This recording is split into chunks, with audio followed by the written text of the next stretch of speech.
Welcome to Blueprint to Billions, Leverage and Legacy in Apartments. Welcome back to Season 2 of Blueprint to Billions, where legal strategy meets real estate scale. HUD attorney and multifamily housing strategist Terry Bruner has spent his career guiding developers, nonprofits, and investors through complex housing transactions with a focus on building both legacy and leverage.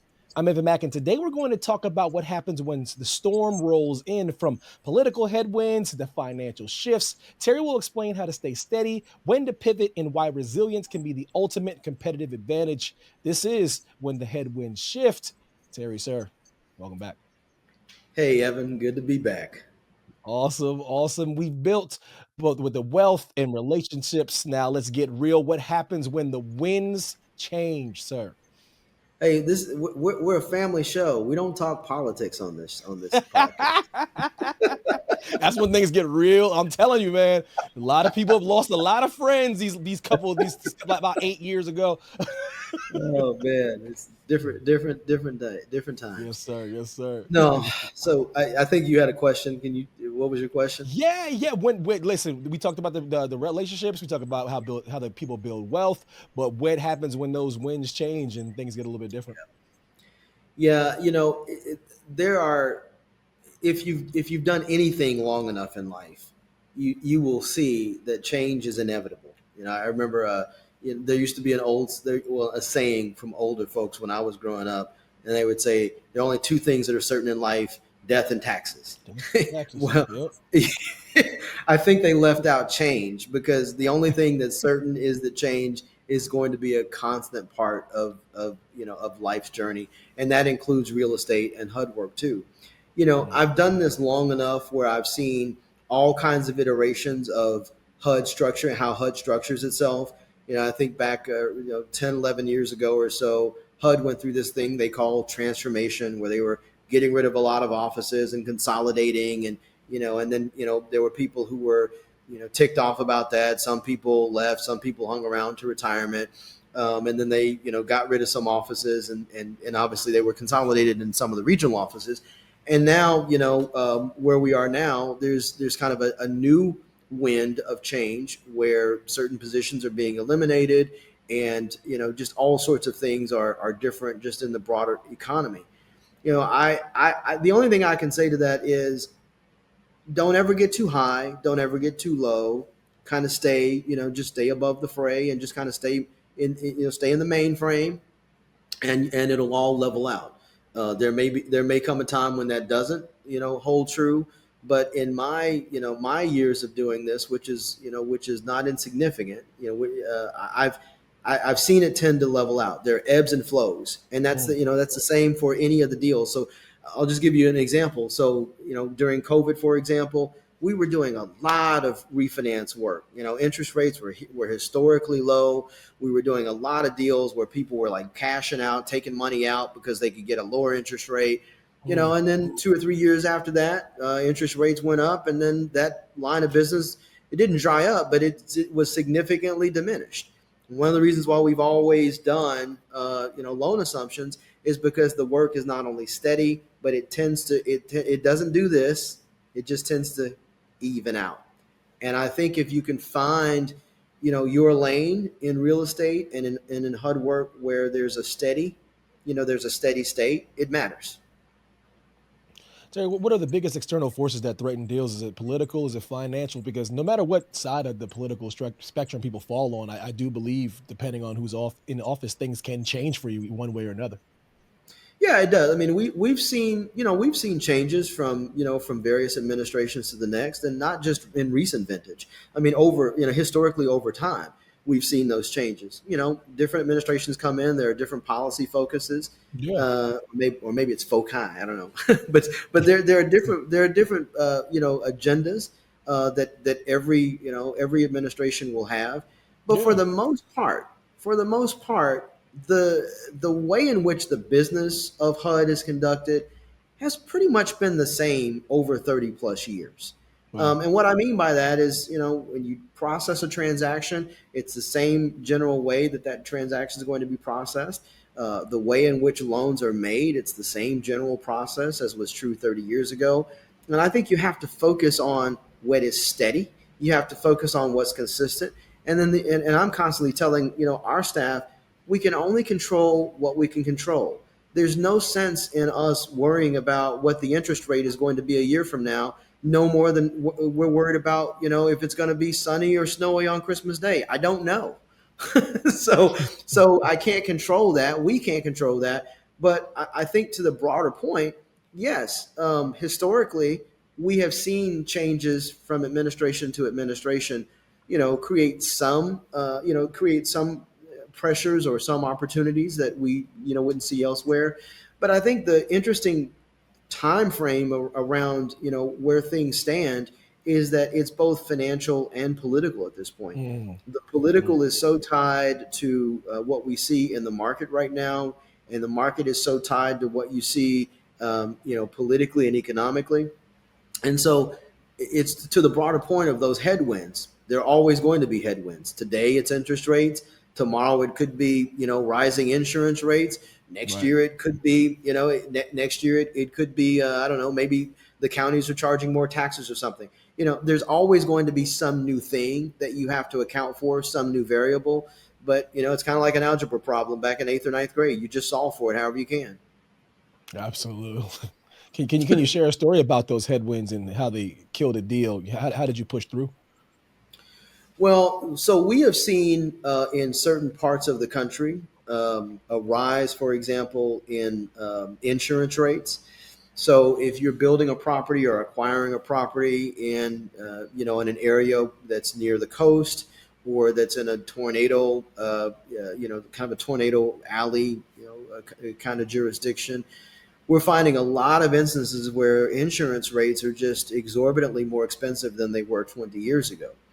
And we have seen deals that were engaged at the outset that in some ways could not be brought to fruition because as we say in the industry, it just wouldn't pencil anymore, meaning Mm, we just couldn't make the numbers work. The principals just couldn't make the numbers work unless they got some sort of relief on the backside with with lower interest, lower insurance rates.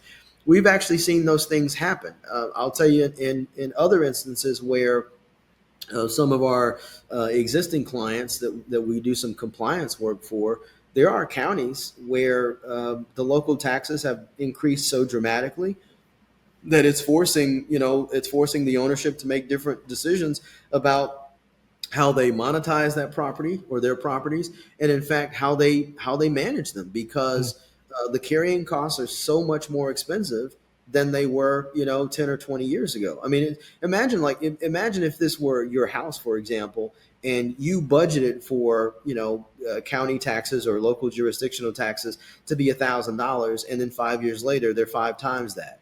Obviously some different decisions are going to have to be made, and there are only so many rate increases you can make on how much to charge someone, as a tenant paying rent.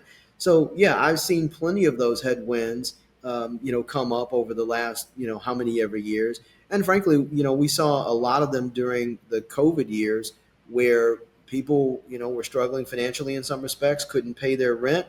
There was a moratorium on evicting people for not paying rent, and everyone thinks that that's a great deal. And I get it. Sometimes you fall on hard times and people need the relief, right. but unless there's someone to backstop that, the owner of those projects, they still are responsible for paying the water, the electricity, and all those things.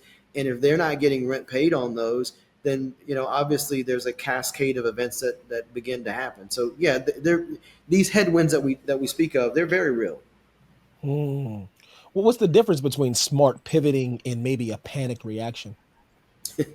A panic reaction is to just sell everything and sell everything and get out. That's a panic reaction. Pivoting means, here's a small example. If I own a 200 unit apartment complex and maybe I have, well, let's say all of them are market rate, but I Mhm. know that in my local community there is a glut of vouchers on the open market for people who need housing. So maybe Right. a small pivot is that I allow Section 8 vouchers for a limited time, for not all 200 units, but maybe 20% of those units. Mm-hmm. And we get some guaranteed money from the local housing authority while we're working out some of the other, financial issues on a particular property, so that then we can ride out the storm, so to speak. That's an example of a pivot. Another pivot might be, hey, maybe there's commercial income on a property that we could be deriving. Like maybe there's excess space that you could lease out to a business owner and generate some rent there, or create some sort of opportunity where people could rent out garages for higher fees. Maybe you marginally raise rents to cover some of those added expenses. Those are pivots that can be made, as opposed to just throwing up your hands and saying, I'm getting out of the business. Or in the case of so many of our clients, I'm just not going to invest in anything right now because it just doesn't work. There's always a deal to be had. You just got to go find it. How do you coach clients or lawyers that are building their practices to hold steady when they have that uncertainty that's coming around the pike? Well, so this is a strange comment coming from someone who has a course called the niche practice. You diversify, but you diversify within the niche, right? And what I mean by that is, maybe, for example, you have, let's say let's take our practice, for example. We do a lot of loan assumptions. Which are called TPAs. Maybe it's smart, if loan assumptions aren't performing nearly as well as we'd like them to, maybe we go out and get some business representing, small housing authorities, or maybe we go out and get business representing management companies in the time being, or for the time frame.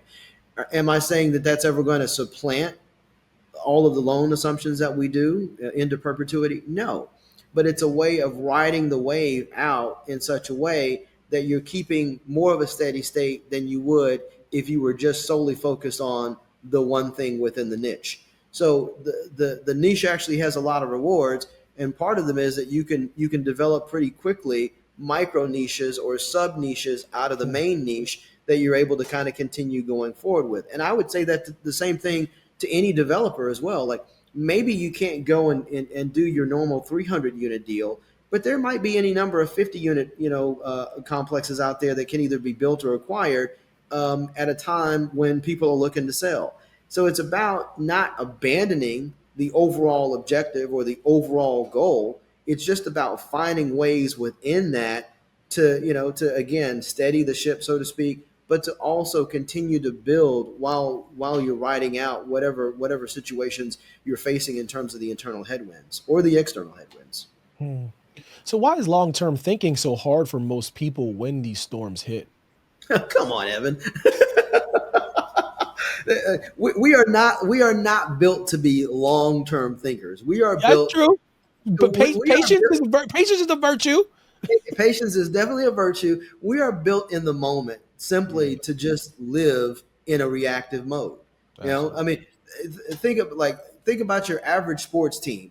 If you lose a couple of games, what are people saying? Fire the coach. They're like, the season's over. The 0-2, the season's over. They were talking about getting rid of Patrick Mahomes after the first game. Yeah, like you're 3 games in or whatever, 4 games in, whatever, and you're saying, "Oh my God," They're like, "Is he lost? Has he lost the step?" I'm like, "Oh my goodness." Yeah, I love the conversation around Jalen Hurts, for example. It's like, "Oh, this guy's a bum. He throws for 100 yards. Like, he's got a Super Bowl ring. I think he knows something." I think he's doing all right. So the point is, we are built for short-term thinking, right or wrongly. That's just the nature of humans.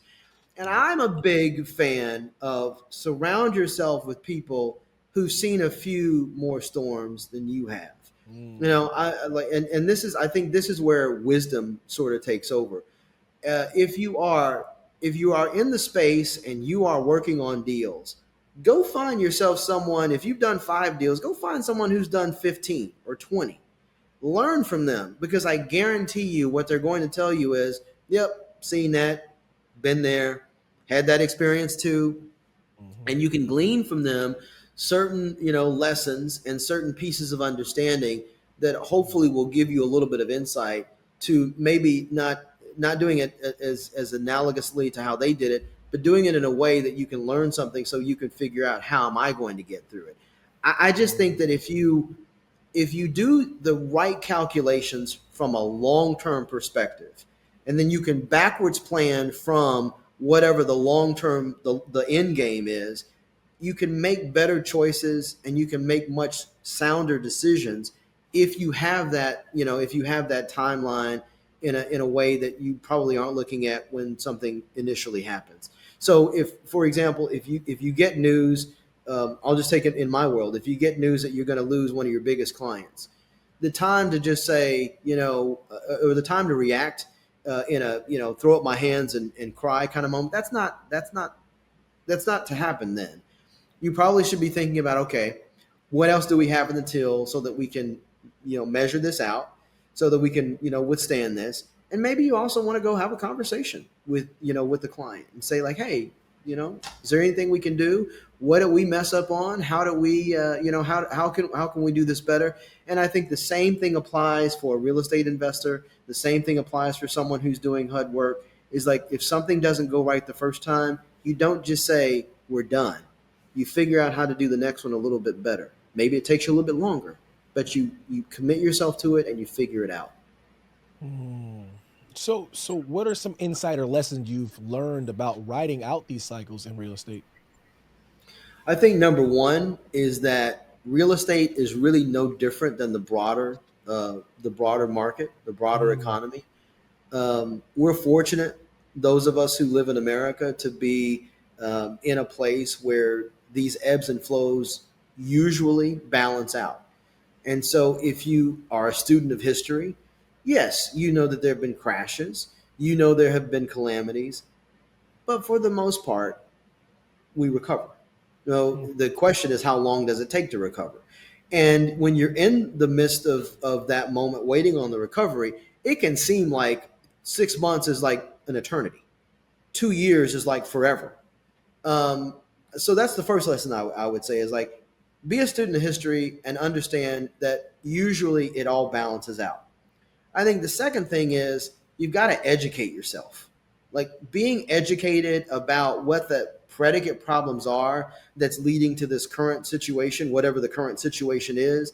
Be smart about that, be knowledgeable about that, because the more information you have, the better you can plan for how to ride it out. And to your earlier point, how to pivot appropriately in the moment. mm, And those mm, two things from a strategy, or I guess they're strategies, but they might be tactics. But those two things have really served me well as any pivots have come and as any headwinds, that I've confronted throughout the time that I've been doing HUD work. And I think that generally applies broadly. So again, the real estate market, the HUD market, really no different than any of the other broader market or economy. mm. But I know we're in this in a microwave society, but what role does patience play here compared to these, maybe quick wins? Well, I'll just say this. If you are going after any financing where the government is involved, and if you think that's going to happen overnight, then let me just disabuse you now. You probably need to go find, a day trade or something else that's going to give you more instant gratification. Hmm. That's just typically not how it works. So if that's what you're looking for, this is probably not the right environment and the right set of deals for you to be working on. That being said, though, if you are smart about what you're doing, and I mean smart in not just like an academic way, but if you're really reasoned about what you're doing, I think what ends up happening is you assess the environment and then you make the appropriate calculations for what that's actually going to mean for you and how much time that's going to take. So, in the sense that you're waiting for something or wanting something that's instant, if you know that that's not going to be the case up front, then you've already saved yourself a lot of trouble. In the broader system or the broader economy, understanding that things are probably just going to take a little bit longer, but you keep your eye and your focus on the end goal, and how quickly can you get to that end goal within the constraints that you're working with. Mm. How can resilience itself become a competitive advantage? Oh gosh, if you hang around long enough, if you're the person in the room that's done, that's been doing deals consistently, I promise you, as Ralph Waldo Emerson said, the world will make a beaten path to your doorstep. So there's something to be said for longevity, just lasting. And if you Right. can figure out how to last, it'll be accretive to you in the long run, usually. Absolutely. So next time we'll wrap up this season on legacy thinking. What's the mindset shifts listeners need to hear before we close out? I think they need to understand that legacies aren't built in a day.